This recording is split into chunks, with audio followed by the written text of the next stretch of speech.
இதில் வேற சொல்லியிருக்காங்க, இது வந்து மதச்சார்பற்ற மதுரை அப்படின்லாம் டோலர் சொல்லியிருக்காரு. எப்படிங்க ஊரெல்லாம் கூடவா மதச்சார்புள்ள ஊர்? அப்போ வேற எந்தெந்த ஊர்லாம் மதச்சார்புள்ள ஊர் எனக்கு சொல்லுங்க.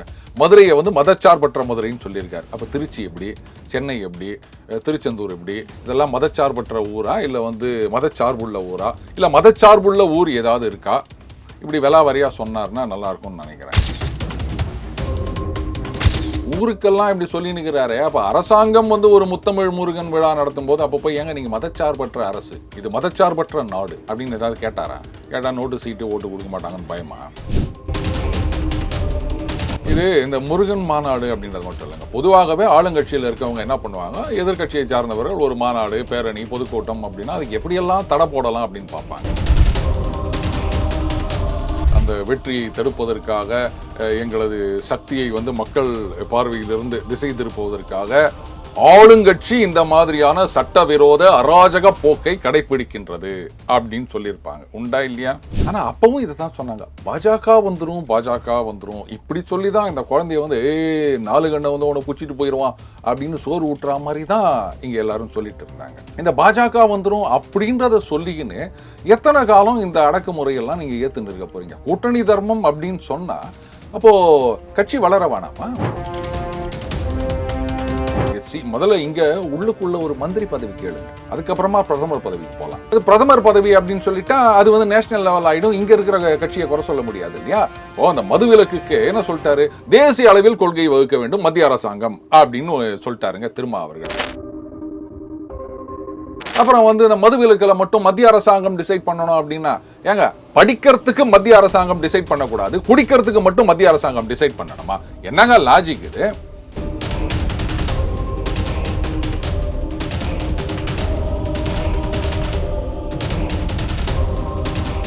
ரியல் ஒன் நண்பர்கள், உறவுகள் அனைவருக்கும் வணக்கம். பல்வேறு முக்கியமான தகவல்களை நம்முடைய உறவுகளுடன் பகிர்ந்து கொள்ள இணைந்திருப்பவர் டெய்லி பஞ்ச் அருண் அவர்கள். வணக்கம் சார். வணக்கம் சிவா. இந்து முன்னணியுடைய முருக பக்தர்கள் மாநாடு அதாவது வந்து நீதிமன்றத்துக்கு சென்றிருந்தது. ஏன்னா பல்வேறு நிலைகளில் தடைகளை ஏற்படுத்த, நடத்த விடாமல் தடுப்பதற்கான முயற்சிகள் எல்லாம் மேற்கொள்ளப்பட்டது. நீதிமன்றத்தை பொறுத்த வரைக்கும் இப்போ அனுமதி கொடுத்துட்டாங்க. 52 நிபந்தனைகளின் அடிப்படையில் இப்போ அனுமதி கொடுக்கப்பட்டிருக்கு. இதை எப்படி பார்க்குறீங்க? கரெக்டுங்க. அதில் வந்து சில நிபந்தனைகள் அது ஏதோ அதுக்கும் சில இதெல்லாம் கொடுத்துருக்காங்க கோர்ட்டில். இந்த மாதிரி வந்து பர்மிஷனுக்கு அப்ளை பண்ணால் இத்தனை நேரத்துக்குள்ளே கொடுக்கணும் அப்படி இப்படின்னு. அண்டு இந்த நிகழ்ச்சி ஏற்பாட்டாளர்கள் தரப்புலையும் சில இது வச்சுருக்காங்க. என்னங்க இப்படிலாம் பண்ணால் எப்படி இது பண்ண முடியும், விஐபிலாம் எப்போ வருவாங்க என்னன்னு சொல்ல முடியாது. ஃபார் தட் மேட்டர் ஒரு ஃபங்க்ஷன் நடக்குதுன்னு சொன்னால் யார் ஒன்றா வருவாங்க, அது எல்லாரும் கலந்துக்கக்கூடிய ஒரு மாநாடு, எந்த ஒரு இதுவும் கிடையாது. முத்தமிழ் முருகன் மாநாடு நடந்தப்போ இந்த மாதிரிலாம் வந்து எந்த விதமான 52 கன்ஷன் அப்படி எதுவும் இருந்ததா எனக்கு தெரியல. இது ஏன் வந்து எதிர்கட்சிகள், அது கட்சின்னு கூட சொல்ல முடியாது, இது முருகன் மாநாடு. ஏன்னா அரசாங்கம் நடத்தும் போது அது ஓகே அப்படின்னா அப்போ யார் நடத்தினாலும் அது ஓகே அப்படின்னு தான் சொல்லணும் இல்லையா? முருகனை வந்து யார் ஒன்றா வந்து கொண்டாடலாம், யார் ஒன்றா வந்து விழா நடத்தலாம், அதுக்கு எந்த விதமான தடையும் இருக்க முடியாது. அதில் என்ன சொல்லியிருக்காங்க, அரசியல் பேசக்கூடாது அப்படின்னு. Very good. இதே மாதிரி எல்லா விஷயங்களிலும் இந்த மாதிரி கொண்டு வந்தாங்கன்னா நல்லாயிருக்கும் அப்படின்னு நினைக்கிறேன். இதில் வேற சொல்லியிருக்காங்க, இது வந்து மதச்சார்பற்ற மதுரை அப்படின்லாம் டோலர் சொல்லியிருக்காரு. எப்படிங்க ஊரெல்லாம் கூடவா மதச்சார்புள்ள ஊர்? அப்போ வேற எந்தெந்த ஊர்லாம் மதச்சார்புள்ள ஊர் எனக்கு சொல்லுங்க. மதுரையை வந்து மதச்சார்பற்ற மதுரைன்னு சொல்லியிருக்காரு. அப்போ திருச்சி எப்படி, சென்னை எப்படி, திருச்செந்தூர் எப்படி, இதெல்லாம் மதச்சார்பற்ற ஊரா, இல்லை வந்து மதச்சார்புள்ள ஊரா, இல்லை மதச்சார்புள்ள ஊர் ஏதாவது இருக்கா? இப்படி விலாவாரியாக சொன்னார்னா நல்லா இருக்கும்னு நினைக்கிறேன். ஊருக்கெல்லாம் இப்படி சொல்லி நிற்கிறாரு. அப்போ அரசாங்கம் வந்து ஒரு முத்தமிழ் முருகன் விழா நடத்தும் போது அப்போ போய் ஏங்க நீங்கள் மதச்சார்பற்ற அரசு, இது மதச்சார்பற்ற நாடு அப்படின்னு ஏதாவது கேட்டாரா? கேட்டால் நோட்டு சீட்டு ஓட்டு கொடுக்க மாட்டாங்கன்னு பயமா? ஆளாளுக்கு ஏதோ சொல்ல வேண்டியது. ஏதோ நடத்துகிறாங்கன்னா நடத்திட்டு போகிறாங்க, மக்கள் வராங்க, உங்களுக்கு என்ன வந்தது? இவ்வளோ நாளாக இல்லாமல் இப்போ தான் அப்படின்னா, இத்தனை வருஷமாக தமிழகத்தில் திமுக இத்தனை வருஷமாக ஆட்சியில் இருந்திருக்கு, எத்தனை முறை ஆட்சியில் இருந்திருக்கு, என்னைக்காவது முத்தமிழ் முருகன் விழா எடுத்திருக்காங்களா? அவங்களும் இப்போ தானே செய்கிறாங்க. அப்புறம் பாஜகவை மட்டும் இப்போ கையில் எடுக்கிறாங்க. இது பாஜகவே நடத்தலை, இந்து முன்னணி நடத்துகிறாங்க. அப்புறம் பாஜக வந்து மதவாத அரசியலை கையில் எடுக்கின்றது அப்படின்னா அப்போ முத்தமிழ் முருகன் என்ன மாதிரியான அரசியல்னு எனக்கு சொன்னீங்கன்னா நல்லாயிருக்கும். அதெல்லாம் வெறும் சந்தர்ப்பவாதம், வேற ஒன்றும் கிடையாது. நடத்துகிறாங்கன்னா நடத்திட்டு போகிறாங்க, அவ்வளோதான். எந்த ஒரு மாநாடுமே நடத்தக்கூடாது அப்படின்லாம் சொல்லக்கூடாதுங்க. போராட்டங்களை வந்து இந்த சட்டப்பூர்வமான முறையில் எதிர்த்தோ ஆதரித்தோ நடக்கின்ற போராட்டங்களை எல்லாம் தடை செய்யக்கூடாது அப்படின்னு இப்போ சமீபத்தில் ஒரு தீர்ப்பு வந்திருக்கு கோர்ட்டில். அதனால் இந்த மாதிரி தடை பண்ணிகிட்டே இருந்தாங்க அப்படின்னு சொன்னால் மக்கள் மனசில் தான் ஒரு வெறுப்பை உண்டாக்கும். என்னங்க அவங்க இதுக்கெல்லாம் வந்து தடை போட்டுனுக்கிறாங்க அப்படின்னு. இனியோ அது நடக்கட்டும், பார்க்கலாம். அப்போ இந்த முருக பக்தர்கள் மாநாட்டை எதிரில் இருக்கக்கூடியவங்க வந்து பார்த்து அச்சம் கொள்கிறார்கள், பயப்படுகிறார்கள் அப்படின்னு எடுத்துக்கலாமா? எப்படி பார்ப்போம்? இது இந்த முருகன் மாநாடு அப்படின்றது மட்டும் இல்லைங்க. பொதுவாகவே ஆளுங்கட்சியில் இருக்கவங்க என்ன பண்ணுவாங்க, எதிர்கட்சியை சார்ந்தவர்கள் ஒரு மாநாடு, பேரணி, பொதுக்கூட்டம் அப்படின்னா அதுக்கு எப்படியெல்லாம் தடை போடலாம் அப்படின்னு பார்ப்பாங்க. ஏன்னா பெரிய அளவில் அந்த கூட்டம் நடந்து விட்டது அப்படின்னு சொன்னால் நரேட்டிவ் தானே, பார்த்தீங்களா, அவங்களுக்கு ஆதரவு வந்து விட்டது அப்படின்ற மாதிரி ஒரு சினரியோ கிரியேட் ஆகும். ஸோ அதுக்காக வேண்டி எப்படியாவது ஒரு இக்கட்டை உருவாக்கலாம் அப்படின்னு பார்ப்பாங்க. இது காலங்காலமாக எல்லா இடத்துலையும் நம்ம பார்க்குற விஷயம்தான். பட் இந்த மாதிரிலாம் பண்ணால் அது தேவையில்லாமல் எதிர்கட்சிகளுக்கு நீங்களே வந்து பாப்புலாரிட்டி இன்க்ரீஸ் பண்ணுற மாதிரி தான் ஆகுது. இப்போ தாவேக்கால அவங்க வந்து மாநாடு போடுறோம் அப்படின்னு சொன்னாங்க. அதுக்கு வந்து ஏகப்பட்ட இதெல்லாம் பண்ணின்னு அப்போ அவங்க பண்ணி காமிச்ச பிறகு சும்மா இவங்க வந்து விட்டு ரைட்டு இங்கே எங்கே கேட்குறீங்களோ கேட்குறான் அப்படின்ட்டு ஒரு மாநாடுக்கு பர்மிஷன் கொடுத்துருந்தா கூட அத்தனை பேர் வந்திருந்தா பெரிய விஷயமா இருந்திருக்காது. இவ்வளவு தடைகளையும் மீறி நாங்கள் இவ்வளோ பெருசாக நடத்திட்டோம் அப்படின்னு. இந்த தக் லைஃபுக்கு முன்னாடி கமல்ஹாசனோட இன்னொரு படம் ஏதோ ஒன்று ரிலீஸ் ஆச்சுங்க. அந்த படத்தில் முதல் வாரத்தில் ஒரு போஸ்டர் ஒட்டுறாங்க, தடைகளை முறியடித்து வெற்றிகரமான முதல் வாரம்னு. எனக்கு ஒன்றுமே புரியல, என்ன தடை? இந்த விஸ்வரூபம் படத்துக்கு, விஸ்வரூபம் தானே, ஆமாம், அந்த படத்துக்காவது பிரச்சனை வந்ததுங்க. அவர் வந்து மொதச்சார்பற்ற நாடை தேடி கொண்டு இருக்கிறேன், இன்னும் தேடினுக்கிறார் போல இருக்குது அப்படின்லாம் சொன்னார். பெரிய பிரச்சனையெல்லாம் ஆகி அதுக்கப்புறம் ஏதோ தலையிட்டு ஒரு மாதிரி அந்த படம் ரிலீஸ் ஆச்சு. இந்த படத்துக்கு எங்கே வந்தது தடை? என்ன வந்து எல்லாத்தையும் முறியடித்து அப்படின்னு. ஸோ இந்த மாதிரி காமிச்சிங்கன்னா அது வந்து இன்னும் கொஞ்சம் பெருசாக பேசப்படும் அப்படின்னு. இதுதான் நான் சொல்கிறேன். மாநாடு நடத்துறீங்களா, நடத்திட்டு போங்க அப்படின்ட்டு என்ன ப்ரொசீஜரோ அதை மட்டும் ஃபாலோ பண்ணுங்கன்னு சொல்லிட்டு போயிருந்தா அந்த மாநாடு பெருசாக பேசப்படாது. எந்த அளவுக்கு ஆளுங்கட்சியில் இருக்கவங்க வந்து அதை இக்கட்டை உண்டாக்கணும், முட்டுக்கட்டை போடணும் அப்படின்னு நினைக்கிறாங்களோ அந்த அளவுக்கு இது எதிர்கட்சிக்கு ஒரு பூஸ்ட் கொடுக்கும், அவ்வளோதான். எதிர்கட்சியுடைய மாநாடுகள் கூட்டங்களை வந்து ஆளும் கட்சி இப்படி செய்கிறாங்க அப்படிங்கிற கருத்துக்களை முன் வச்சிங்க. இப்போ தொல் திருமாவளவன் அவர்கள் மதச்சார்பின்மை மாநாடு திருச்சியில் நடத்தினாங்க. அதில் கூட அவர் ஒரு கருத்துக்களை பதிவு பண்ணார். அதாவது காவல்துறை அனுமதி கொடுக்கல, மேலிடத்திலிருந்து அனுமதி வரல அப்படின்னு சொல்லி காவல்துறை தெரிவிச்சாங்க. அந்த தடைகளை எல்லாம் தாண்டி முறியடிச்சு தான் இப்படி ஒரு மாநாடு நடத்தணும் அப்படிங்கிற கருத்துக்களை முன் வச்சாங்க. விசிக திமுக கூட்டணியில் இருக்கிறது எப்படி பாக்குறீங்க? அதாவது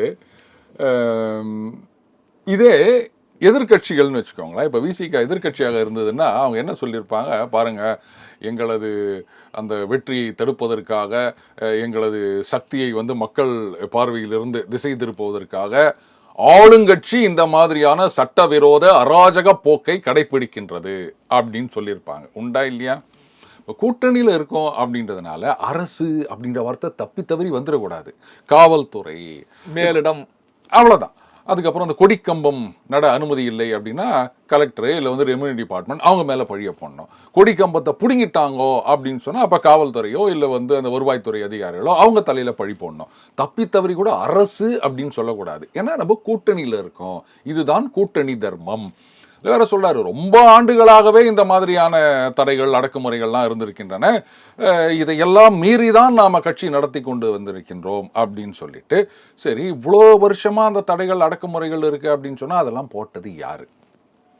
கட்சிகள் தானே வந்து அரசாங்கத்தை நடத்துறாங்க. அப்போ வந்து கட்சிகள் தானே பொறுப்பு. இவ்வளோ தடைகளை மீறியும் அந்த கூட்டணியில் இருக்க வேண்டிய அவசியம் என்ன? கேட்டால் உடனே பாஜக வந்துடும் அப்படின்னு சொல்லுவாங்க. சரி, இந்த பாஜக வந்துடும் அப்படின்றத தான் காலங்காலமாக சொல்லிட்டு வராங்க. பாஜக இப்போ தமிழிசை அவர்கள் தலைவராக இருந்த காலகட்டத்துக்கு வருவோம். அப்போல்லாம் பார்த்தீங்கன்னா பாஜகவை ஒரு எதிர்கட்சியாக யாராவது நினச்சாங்களா? அந்த 2014 தேர்தல் போது கூட பார்த்தீங்கன்னா வேற வழி இல்லாமல் தான் அவங்க தனியாக ஒரு கூட்டணி வைக்கிறாங்க. ஏன்னா யாரும் சேர்த்துக்கல, அதிமுகவும் சேர்த்துக்கல, திமுகவும் சேர்த்துக்கல, வேற வழி இல்லாமல் வாங்க அப்படின்ட்டு எல்லாத்தையும் சேர்த்து அப்படி ஒரு வச்சு கூட்டணி வச்சு ஏதோ பர்ஃபார்ம் பண்ணாங்க, நான் இல்லைன்னு சொல்லலை. அப்பெல்லாம் வந்து பாஜகவை இந்த திமுக அதிமுக அந்த ரெண்டு கட்சிகளும் எதிர்ப்பது, அவர்களுக்கு கவுண்டர் கொடுப்பது, அந்த சோசியல் மீடியாவில் வந்து ஆக்டிவாக இருப்பது அப்படின்ற விஷயம்லாம் கிடையாது. ஏன்னா பாஜகவை வந்து நாத்தாக்காவை விட அடுத்த கீழ் இடத்துல தான் வச்சுருந்தாங்க இல்லையா? ஆனால் அப்பவும் இதை தான் சொன்னாங்க, பாஜக வந்துடும் இப்படி சொல்லி தான் இந்த குழந்தைய வந்து 4 கண்ணை வந்து உன்னை பிடிச்சிட்டு போயிடுவான் அப்படின்னு சோறு ஊட்டுற மாதிரி தான் இங்கே எல்லாரும் சொல்லிட்டு இருந்தாங்க. இந்த பாஜக வந்துடும் அப்படின்றத சொல்லிக்கின்னு எத்தனை காலம் இந்த அடக்குமுறையெல்லாம் நீங்கள் ஏற்றுன்னு இருக்க போறீங்க? கூட்டணி தர்மம் அப்படின்னு சொன்னால் அப்போது கட்சி வளர வேணாமா? அதில் வேற சொல்கிறாரு, நாங்கள் வந்து இந்த பிரதமர் பதவி அப்படின்றாரு. ஏன்னா இந்த பிரதமர் பதவி முதல்ல இங்கே உள்ளுக்குள்ள ஒரு மந்திரி பதவி கேளுங்க, அதுக்கப்புறமா பிரதமர் பதவிக்கு போகலாம்.